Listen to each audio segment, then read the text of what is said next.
Uma novidade é que dois dos países mais afetados pelas turbulências de 2026 são a Venezuela, né, que teve uma intervenção recente dos Estados Unidos, e o Irã, que nesse exato momento está vendo ali praticamente um colapso do regime, entre várias coisas, só que ambos têm uma coisa em comum. Apesar de todo o movimento de desdolarização, na verdade o que você vê nesses dois países é um movimento contrário, e é sobre isso que eu quero falar no capítulo de hoje.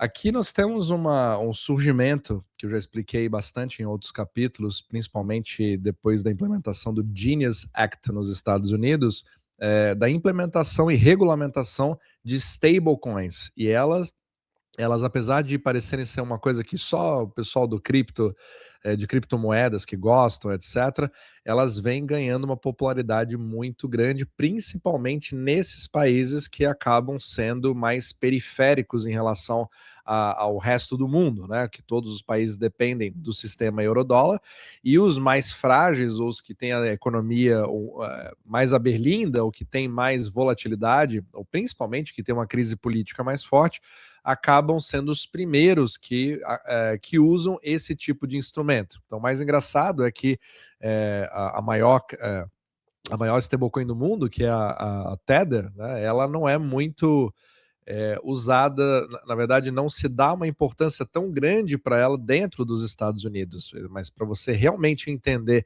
a função que ela toma e por que o governo americano tem tanto interesse na regulamentação de tudo isso, basta você ver a importância que isso vem tomando fora dos Estados Unidos. Então, a adoção de criptomoedas, mas nas stablecoins, no sentido de que quem não sabe, né, uma stablecoin, ela é basicamente um token que trafega via cripto fora do sistema SWIFT, mas que está atrelado a uma moeda. Portanto, ele não varia de valor como o Bitcoin, por exemplo, é por isso que ele é chamado de stablecoin.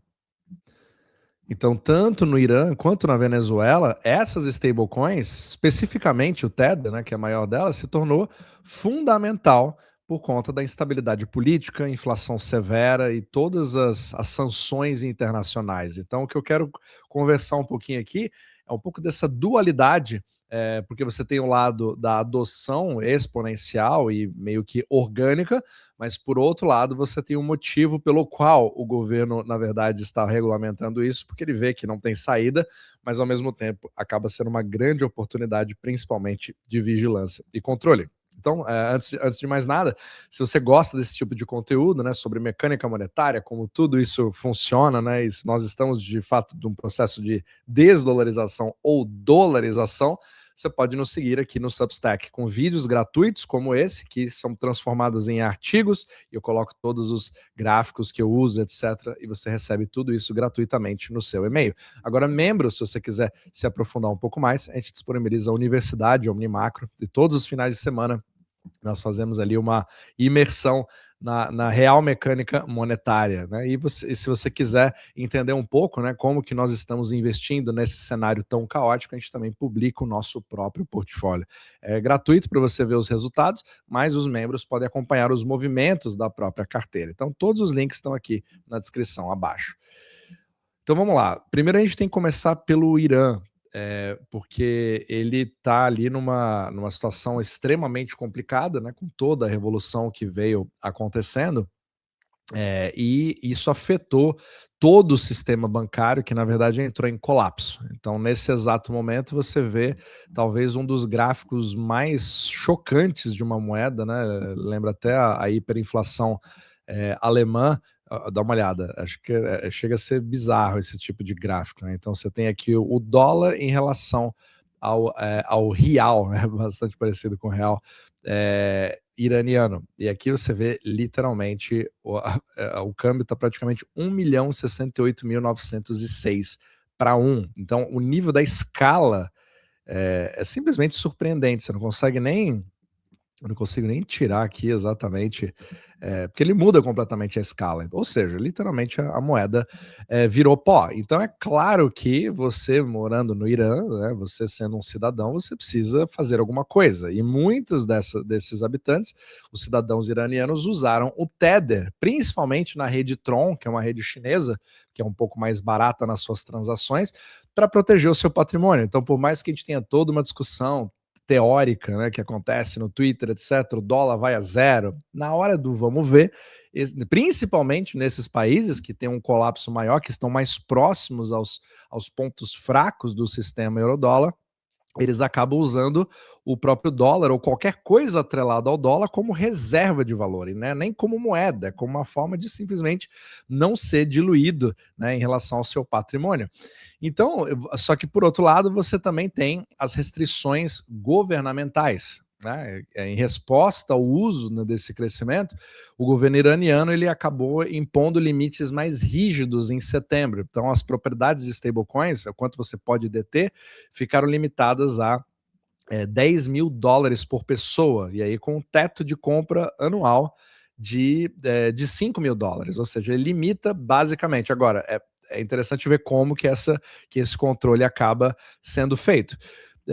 E você teve ali o mais engraçado é que, ao mesmo tempo que você tem essa legislação que tenta fixar ali quanto você pode ter, evitar o processo de dolarização, você também tem as próprias entidades estatais do Irã, como a Guarda Revolucionária, né, do país, que teria usado isso para evasão de sanções americanas. Então ela usou quase $1 bilhão em stablecoins por meio de empresas de fachada para justamente operar fora desse sistema global sancionado. E aí começa a ver a grande batalha, né? Será que é interessante você ter esse tipo de manobra feito? Porque existe também, aí que vem a parte dos Estados Unidos, quando você tem uma stablecoin regulamentada, ela é diferente do Bitcoin. O Bitcoin você não consegue impedir que uma transação aconteça, porém stablecoins não é bem assim. Você tem a possibilidade de fazer o congelamento, porque o Tether é o emissor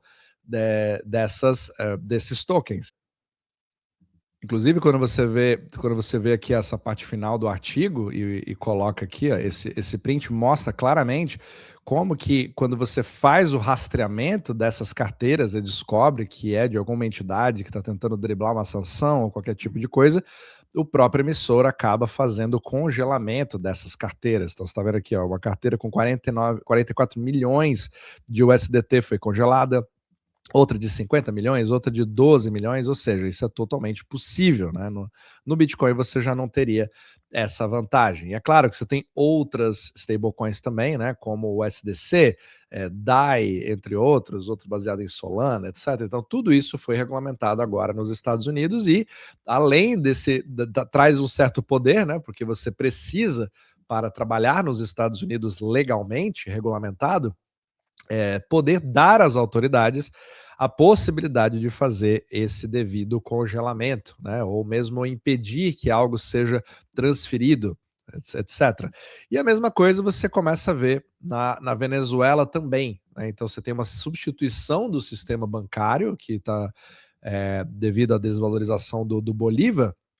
E no cotidiano, vários venezuelanos já dizem que eles, na verdade, estão usando stablecoins para pagar coisas diárias, como um corte de cabelo, manutenção de jardim, para poder viver a própria vida ali. E mesmo sem a existência assim, de locais regulamentados para essa compra e venda na Venezuela, a população prefere acabar utilizando stablecoins porque você pode fazer isso dentro da sua própria carteira, né, sem depender de um banco local. Então você não precisa nem de uma conta corrente em um determinado banco, etc. Então isso acaba trazendo benefícios, né?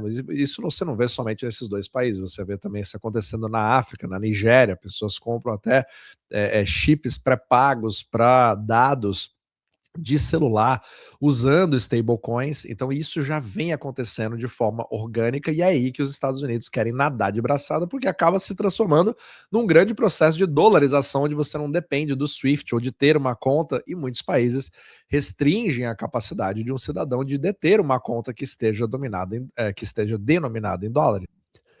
Inclusive, ela fez parte de uma estratégia da própria estatal, né, o Petróleos de Venezuela, né, PDVSA, Talvez isso vá mudar a partir de agora, né, com a captura do Maduro e toda essa questão, né, vamos ver a cena dos próximos capítulos, mas a própria petrolífera estatal, ela passou a exigir pagamentos em USDT, muitas vezes, né, para poder contornar justamente as sanções que haviam sido impostas em 2020, mas da mesma forma que o Estado consegue usar, o outro Estado também pode congelar, então fica a questão de se isso acabar crescendo bastante a quantidade de casos, será que eles vão para outro tipo de ativos? Será que eles vão fazer uma outra coisa?